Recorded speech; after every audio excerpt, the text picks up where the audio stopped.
Hello, everybody.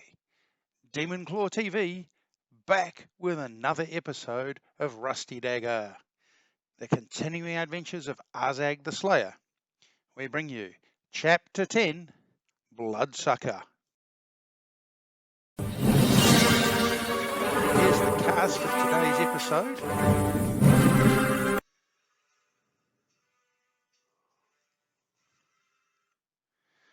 Animation brought to you by Grok. Either they're doing some warm-up yoga or they're about to break into a dance number based on YMCA. Either way, we'll quickly skip past this point.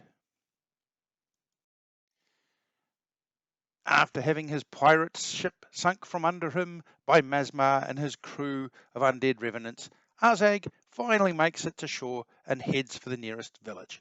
He arrives at what looks like a rundown fishing village and heads to the local tavern for a seat by the fire and some ale. Nothing like a good beef bone and foaming jack of ale to generally cure what ails you. One of the village leaders runs into the tavern and cries out that a baby has been taken. The suspect was last seen heading into the local graveyard. The village elder offers 30 gold to rescue the baby.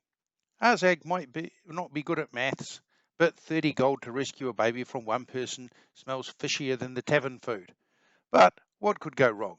So he sticks his hand up and says, I'll go get your baby back. He then heads off to the graveyard. A villager called Eric wants to come along and help. Arzag growls in his best Chuck Norris voice. I work alone. If you get in my way, I will kill you myself. Turning down Eric's unwanted help gains Arzag an advantage. Heading into the graveyard, the place is a jumble of crumbling stone grave markers. Some figures are moving nearby.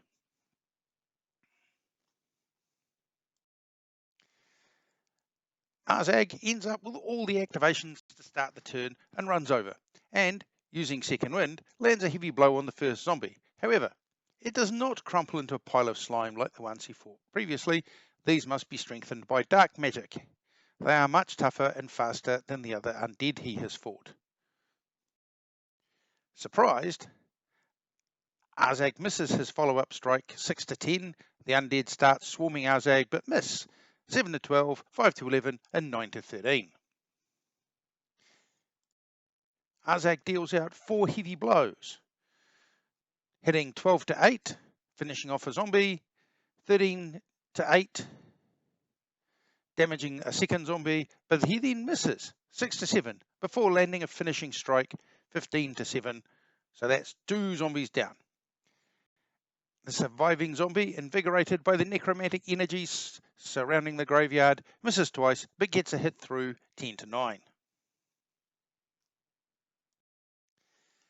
The zombie continues its onslaught, missing 6 to 7, 10 to 11, and 8 to 12, while Arzag fights defensively, waiting for an opening.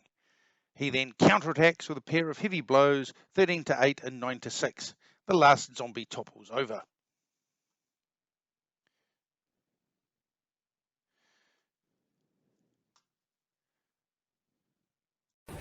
Looking around, Arzag sees an entrance leading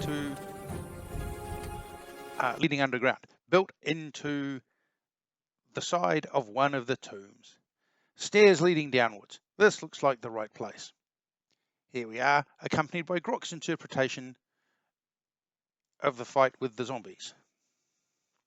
I really like that it identified the shiny parts of the table and water and appropriately animated. Very clever. However, the rest of the action might have needed a much more detailed briefing from me. Arzag finds a vial of holy water. This might be useful. Arzag makes his way down the first set of stairs into a space that has been made by hollowing out a space under several tombs, enlarging it into a small cavern-like space. There are 3 ghouls in this room and they start rushing over. These are much braver than the typical cowardly cannibals. I sense the presence of a superior will in amongst all of this. Arzag's sword greets a ghoul as it slinks round a corner of a tomb. Moving up and landing a heavy blow with second wind is becoming very useful. I can see why Raskin the reptile likes it so much. His second attack misses 8 to 9. The ghoul strikes back and hits 13 to 10 and rolls bonus damage for its sharp claws. So Arzag takes 2 wounds. Ow! He's down to 15. The other ghouls move up.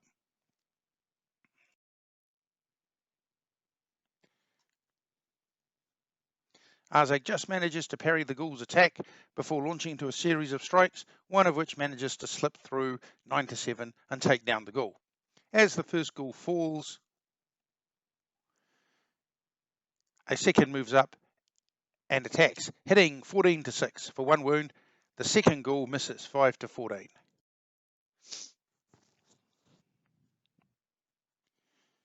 Here we are at that point. Arzag then lands a pair of heavy blows, 12 to 9 and 14 to 9, but his third attack on the third ghoul misses 11 to 6. The last ghoul hits 7 to 6 and causes 2 damage. Ow! Bloody dirty. This is what you get from fighting ghouls with filth-encrusted fingernails.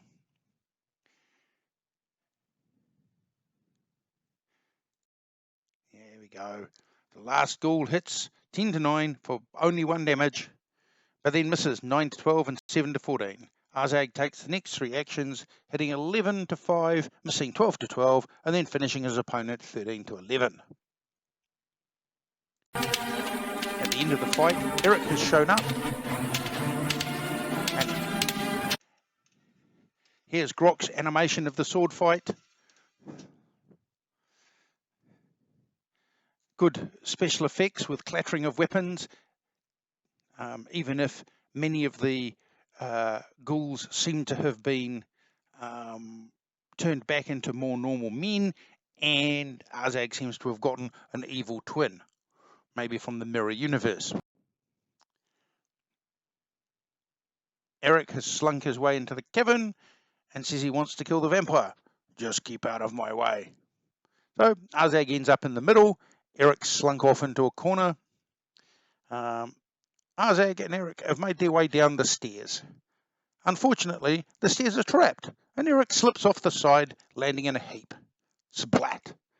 Arzag's cat-like reflexes allow him to make it to the bottom of the stairs with his dignity intact. I don't know, maybe he finds an old shield and surfs down the stairs.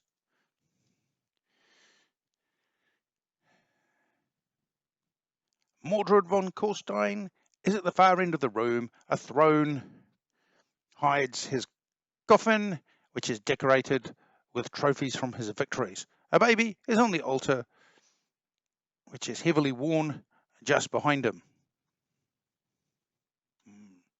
The vampire smiles evilly at Arzag and glides forward. Eric darts around a pillar and shoots Mordred with an arrow. He then manages to parry the swipe of Mordred's sword 8 to 8. The second strike slides through 12 to 9, and the evil sword inflicts 2 damage. Arzag moves up and douses Mordred in the holy water, causing 2 damage.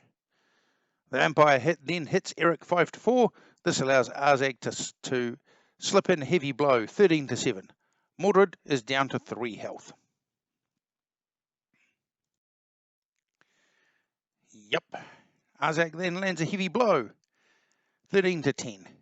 Mordred's down to 1. Sensing his peril, Mordred tries to strike Arzag but misses, 7 to 10. Arzag then lands a crushing strike, which can't be defended, and that takes the vampire's last wound.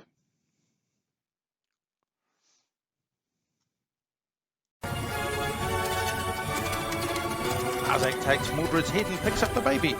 Eric takes a look at Arzag, and a funny look comes over his face, grabs Mordred's sword and races out of the cavern. Arzag, his hands full of babies, can only shake his head ruefully. That was an evil weapon. Try to master something like that and you could end up its slave. Grok provides a humorous interpretation of the battle, creating a whole bunch of extra combatants who randomly turn the fight into something more resembling bumper cars. Even the throne gets turned into an extra person. Maybe that's a reflection of all of the magic tricks and blurring as the vampire races around the room. Well done. Arzag makes his way back to the village and shows them the head. The villagers are appalled. The head belongs to one of the village councillors. A mob is forming to run Arzag out of town when he holds up the baby. This was in your councillor's tomb lair. The villagers agree to pay Arzag 15 gold. I knew 30 was too good to be true, but at least he can stay in the inn, get some more beer, and eat some more food. He also gets 3 skill points. So all in all, a good night's work, ready for a sleep.